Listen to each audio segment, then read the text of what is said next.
Since being a superintendent, what do you feel is the reason, or what's the most difficult reason of being a superintendent? The most difficult reason or purpose in this day and age is the funding that we have, because now that the state and the federal government are cutting our funding, we have to rely on our taxpayers a little bit more than we usually do, and that tends to be a problem. The other difficult part is that we do have some schools that are in need of improvement right now, and it's a real challenge to try to get those schools off of the school in need of improvement list.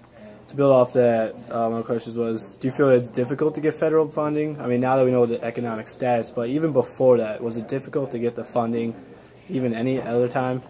Well, the funding from the federal government is pretty consistent, because we receive federal monies in the form of Title I grant. And if you were in elementary school, you probably remember we had some students that used to go to AIS reading or AIS math. Well, that's all funded out of the Title I grant. The Title I grant carries other grants with it, Title IV, Title II, Title IIA, to help us with specific subgroups. Since that time, those grants have not been increased by any measure, but yet the population has been growing. So, if we don't get the funding, then we can only do what we can, and then we have to rely on the taxpayers for the rest. Now, what is your opinion of the best solution at improving our education system, but at a local level? Improving at a local level.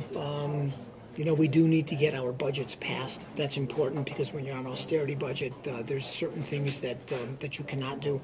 But I think what we need to do to make our district successful is work within the confines of our school district, work within the means of our building, work within the means of our students, and try to raise achievement altogether.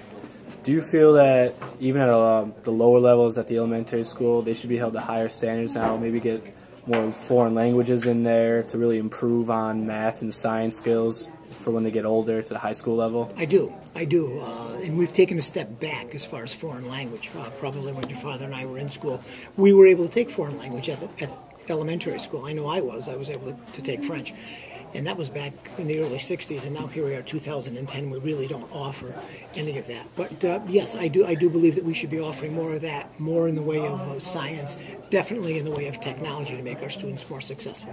One final question. Do you feel that charter schools and, say, private schools like St. Mary's and Catholic schools have a better chance of really improving and exceeding more than the public schools do?